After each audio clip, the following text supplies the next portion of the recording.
Je suis heureuse d'être avec vous aujourd'hui pour vous parler de l'ICOM. J'ai une sensibilité particulière au patrimoine aéronautique et c'est ce qui me réjouit et je remercie Paul Dam de m'avoir convié pour vous parler de ce réseau. ICOM veut dire International Council of Museums, le Conseil international des musées. C'est un vaste réseau international qui regroupe de nombreux pays et de nombreux musées, de nombreux professionnels des musées. C'est un outil de cadrage, c'est un outil d'échange, c'est un outil qui nous permet de nous perfectionner, de nous partager des expériences et nous fonctionnons au sein d'ICOM selon un certain nombre de principes et de valeurs que je vais vous présenter. ICOM est complètement différent du fonctionnement du service des musées de France, qui permet à un certain nombre de musées, des musées qui bénéficient de l'appellation Musée de France, ils sont au nombre de 1220 en France, de fonctionner. On pourra vous en parler, Marie-Laure et moi, par la suite, mais je vais commencer par vous parler de l'ICOM. Donc oui, je me présente, je suis Florence Lecor, je suis conservatrice du patrimoine, je suis aussi consultante pour les musées et je suis secrétaire générale adjointe d'ICOM France, qui est le comité français de l'ICOM. Voilà, alors qu'est-ce que c'est que l'ICOM ?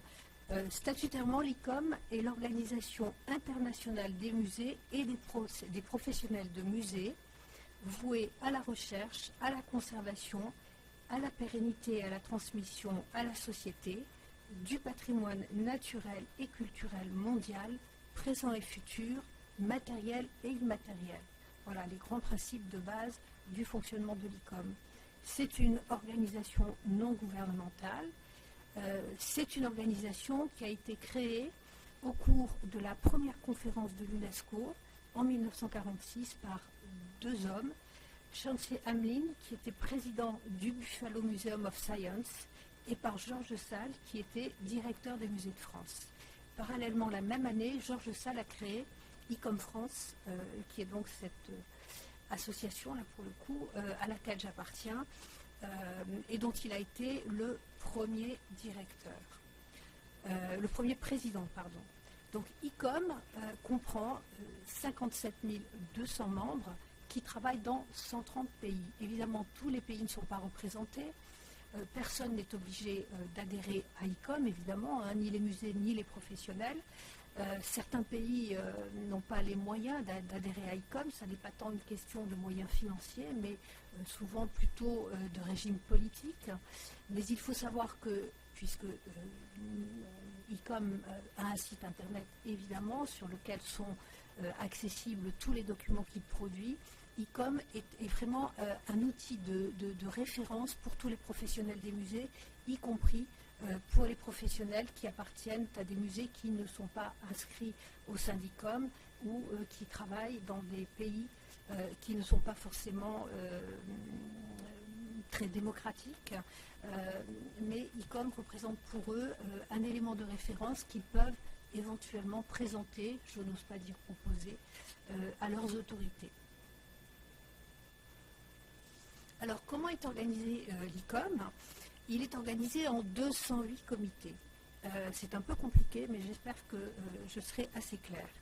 Il y a donc 130 comités nationaux, 130 pays qui ont créé un comité national, dont ICOM France, qui est le deuxième comité en termes de membres, de nombre de membres, mais je vous en parlerai un peu plus loin.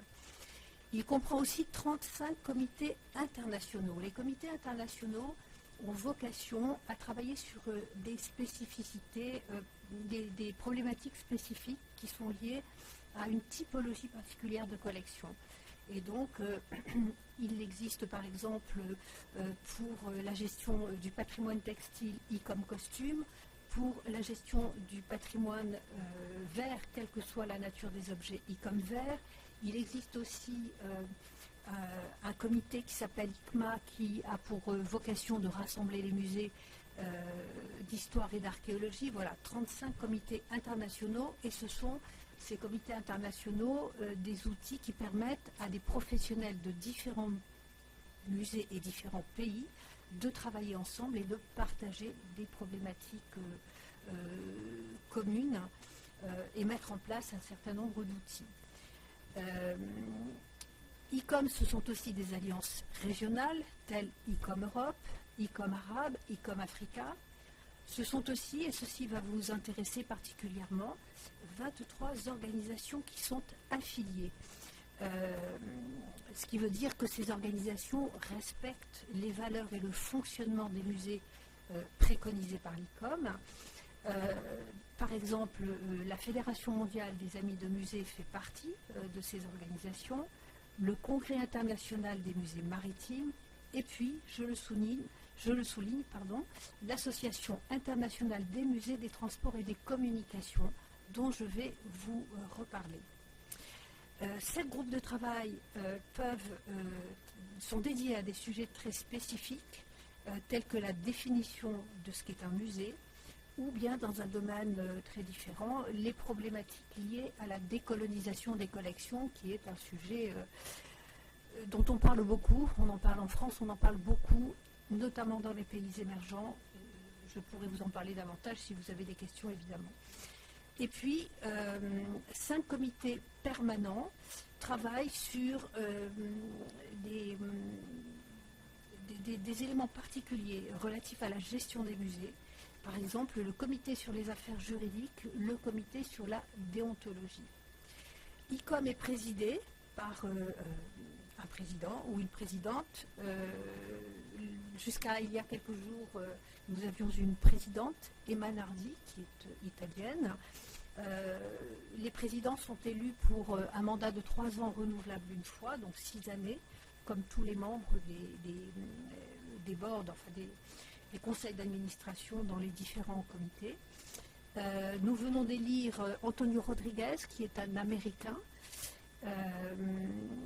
Bien évidemment, ICOM est présidé par un conseil d'administration et il a également créé un conseil consultatif qui accueille les présidents de tous les comités, voilà, qui peuvent aussi exercer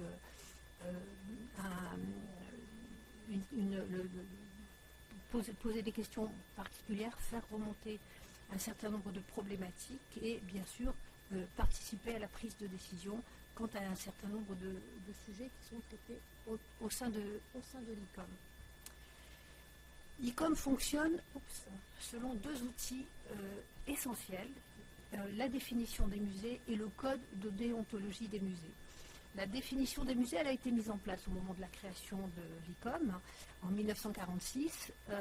L'évolution de la société a fait qu'il a été demandé que cette définition évolue et nous avons voté à Prague en 2022 lors de la conférence générale de l'ICOM qui avait lieu à ce moment-là, une définition qui a été affinée selon un certain nombre de valeurs qu'il semble nécessaire, qu'il est nécessaire de prendre en compte aujourd'hui. Donc, qu'est-ce que c'est qu'un musée? C'est une institution permanente, à but non lucratif, ceci est très important, au service de la société, qui se consacre, nous retrouvons ce qui définit l'ICOM en général, à la recherche, la collecte, la conservation, l'interprétation et l'exposition du patrimoine matériel et immatériel. Et donc, vous voyez bien que l'acception est très large. Un musée doit être ouvert au public.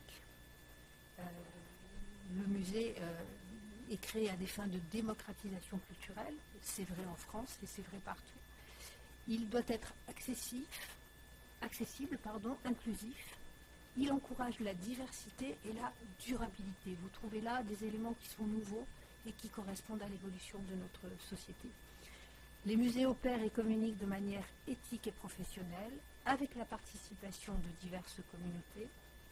Ils offrent à leur public des expériences variées d'éducation, de divertissement, de réflexion et de partage de connaissances. C'est vraiment l'objectif des musées, au-delà bien sûr de la conservation des collections. Et puis, l'ICOM a défini un code de déontologie des musées, qui est vraiment là aussi un document de référence, qui définit les normes de pratique à l'attention des professionnels des musées. Et comme on a un peu de temps, je vais les grands principes de ce code de déontologie.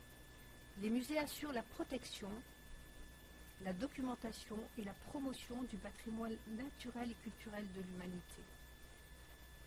Les musées détiennent des collections, les conservent dans l'intérêt de la société et de son développement. Les musées détiennent des témoignages de premier ordre pour constituer et approfondir la connaissance.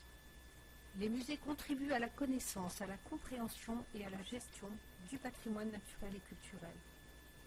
Les ressources des musées offrent des possibilités d'autres services et avantages publics. Les musées travaillent en étroite coopération avec les communautés d'où proviennent les collections, ainsi qu'avec les communautés qu'ils servent. Les musées opèrent dans la légalité, les musées opèrent de manière professionnelle. Mais qui sont les professionnels des musées les professionnels qui peuvent donc adhérer à ICOM.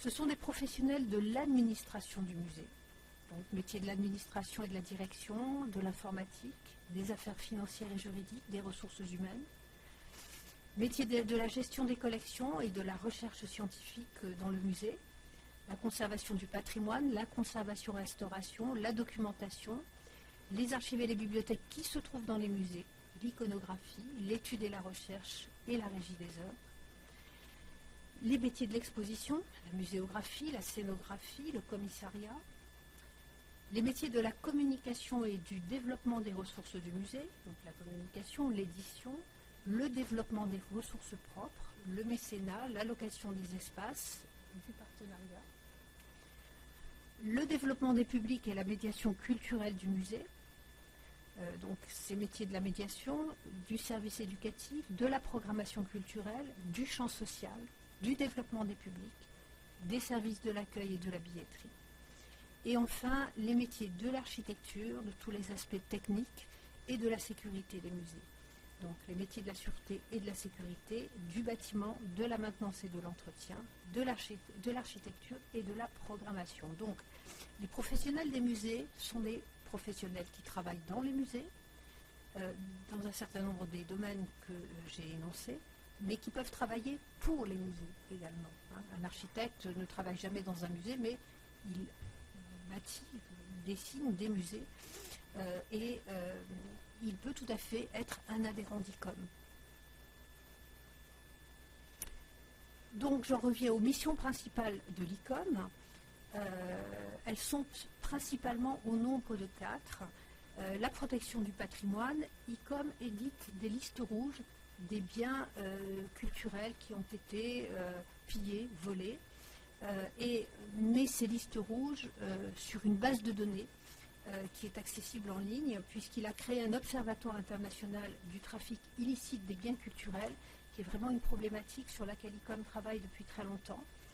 ICOM propose également son aide en cas d'urgence, notamment lorsque se produisent des catastrophes naturelles telles que des séismes ou des inondations. ICOM apporte son aide évidemment en matière de soutien, en matière de proposition à des professionnels du patrimoine d'aider les musées en difficulté. ICOM propose également des formations, des programmes d'échange. Il effectue des recherches qui sont bien évidemment publiées. Il établit en termes de documentation différents documents qui sont accessibles en ligne, toujours pour permettre d'aider à la gouvernance des musées, au travail dans les musées. Il finance également des projets innovants.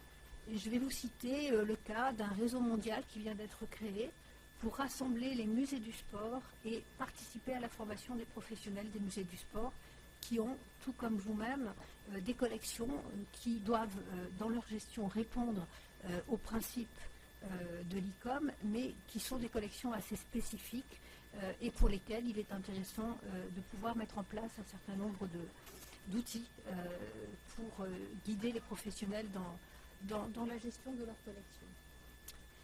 Je vais vous parler d'ICOM France, qui est donc le comité français de l'ICOM. À ce jour, il compte 5630 membres, qui sont donc des membres en activité, des membres retraités, des étudiants en muséologie et des bienfaiteurs qui manifestent un intérêt très motivé pour intégrer ICOM France. Ces 5630 membres travaillent dans 580 institutions.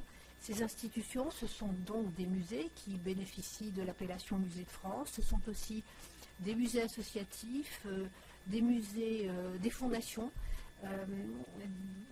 différents établissements en tout cas, qui correspondent, qui répondent à un certain nombre de critères qui sont examinés dans les commissions d'adhésion et qui sont donc intégrés au sein d'ICOM France. Quels sont les objectifs d'ICOM France, qui est, je ne l'ai pas précisé, une association loi 1901, promouvoir les musées, représenter les professionnels des musées et accompagner chacun dans ses missions au service du public.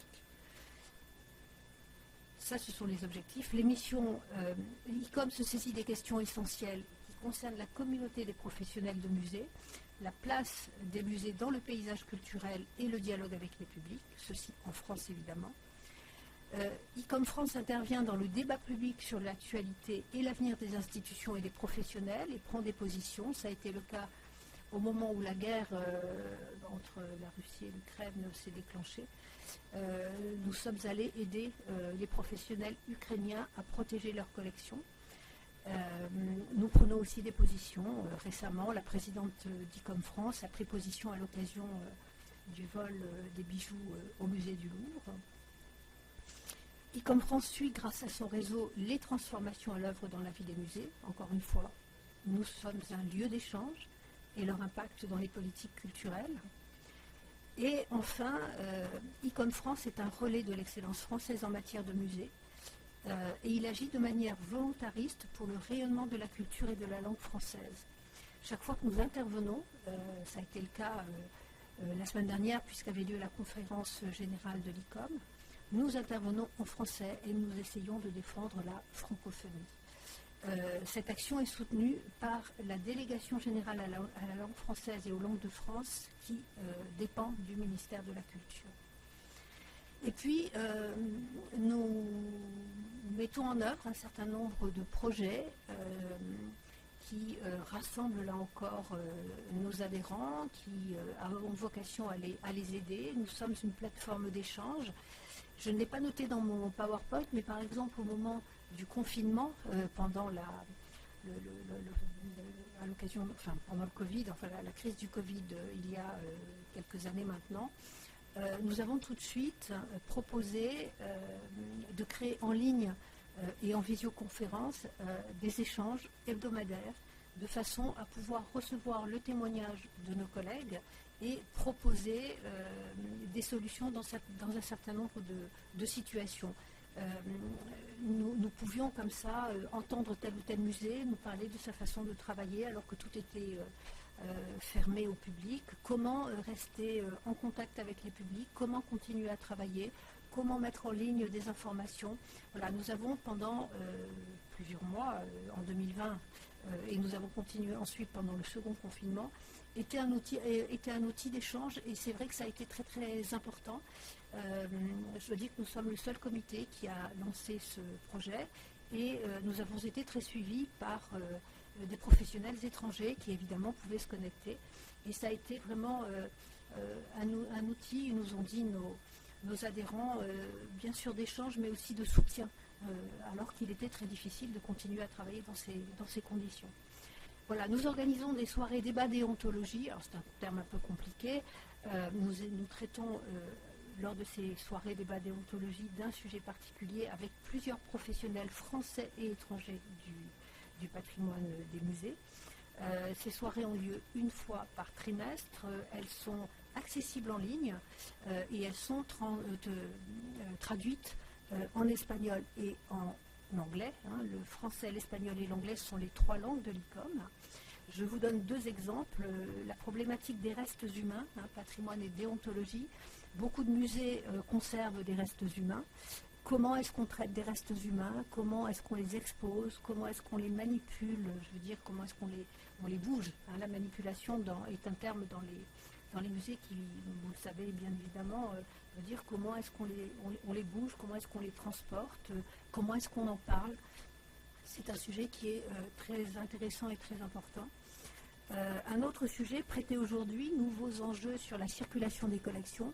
Pourquoi? Parce qu'à la suite du Covid, nous avions décidé d'essayer de limiter le transport des œuvres pour des raisons qui sont apparues nécessaires, réduire la voilure, être bien évidemment en phase avec les nouveaux principes liés au respect du développement durable. Donc nous avons échangé pendant cette soirée sur la manière de travailler en essayant de prêter moins et prêter mieux, pour des expositions notamment.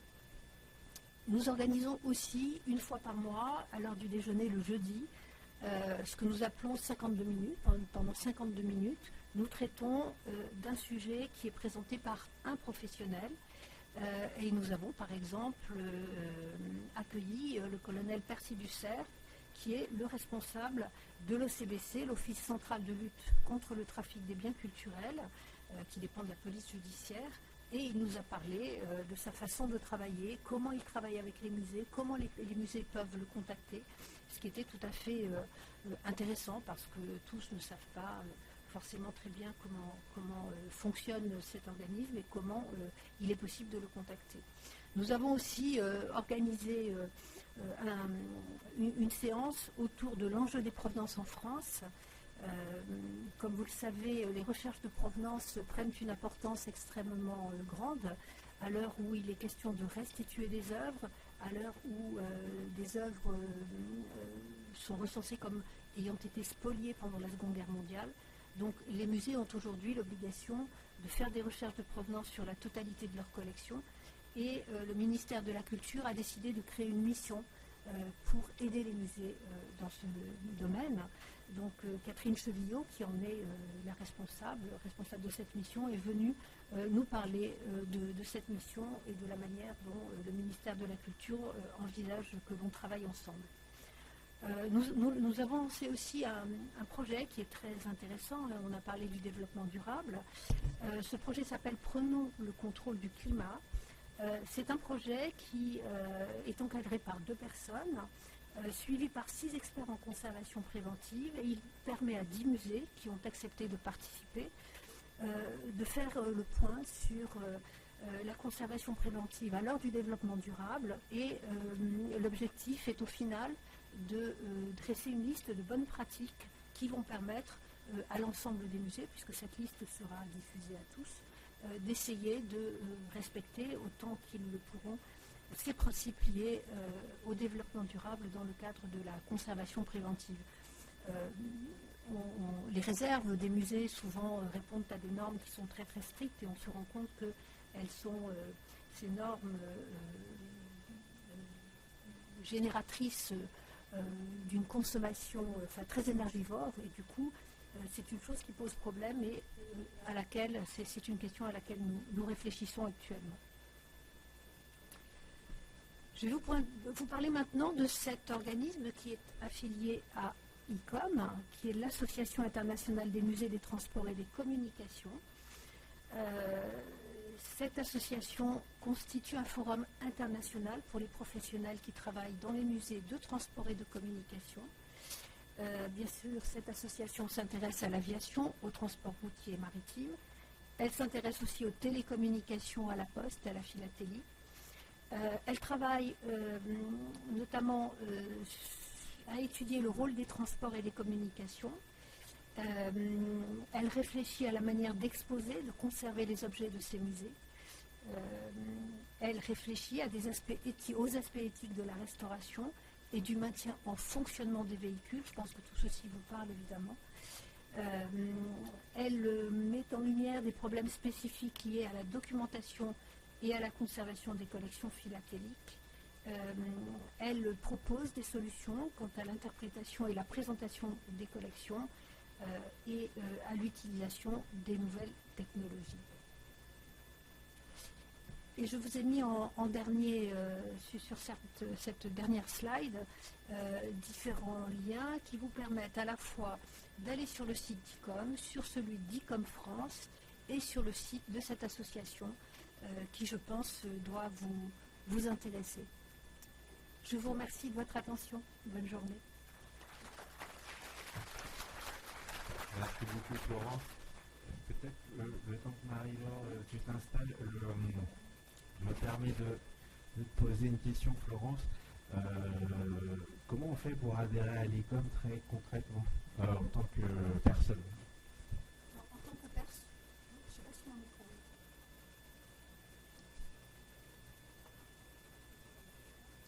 Vous m'entendez? Oui, c'est mieux. En tant que personne, comme institution, on doit répondre à un certain nombre de critères que vous trouverez sur le site d'ICOM France. Vous soumettez un dossier. Un musée, par exemple, doit montrer qu'il possède des collections, qu'il les gère selon les principes tels que je les ai énoncés, c'est-à-dire avoir un inventaire des collections, qu'il conserve ses collections dans des conditions les plus rigoureuses possibles, sachant que ça n'est pas toujours simple, mais ça. Et quant aux professionnels, eh bien, ils doivent être un des professionnels dont j'ai dressé la liste tout à l'heure. Il faut envoyer sa candidature pour adhérer à ICOM France. C'est une adhésion payante dans tous les cas de figure, qu'il s'agisse d'une institution ou d'une adhésion personnelle, c'est une adhésion payante. Il existe une commission des adhésions qui examine les demandes d'adhésion et qui décide si une candidature d'un musée ou d'un professionnel est acceptée ou pas, et quand elle n'est pas acceptée, évidemment, on le notifie de façon à ce que chacun comprenne pour quelle raison il a intégré ou pas ICOM France. Voilà, je vais peut-être passer la parole à Marie-Laure qui... Oui, alors, en introduction, je vais pas finir parce que ça, Florence va pas dire, mais un des grands intérêts de la carte ICOM, c'est la gratuité universelle dans tous les musées du monde. Ouais. Non, mais il ne fallait pas que je le dise. Non, parce que ICOM, c'est quand même, comme vous l'avez compris, des valeurs, des principes, des échanges. Bien sûr, nous donnons une carte qui permet d'entrer gratuitement dans beaucoup de musées. Mais ça n'est pas le premier principe, et en tant que secrétaire général d'ICOM France, je ne peux pas parler de la carte comme étant la raison pour laquelle vous pouvez adhérer à ICOM France. C'est le petit plus qui est quand même très sympathique, ça je vous l'accorde. J'ai oublié de dire aussi que tous les musées, qu'ils soient régionaux, nationaux, peuvent adhérer à ICOM, évidemment. Merci Florence. Alors on passera aux questions après, donc je passe tout de suite.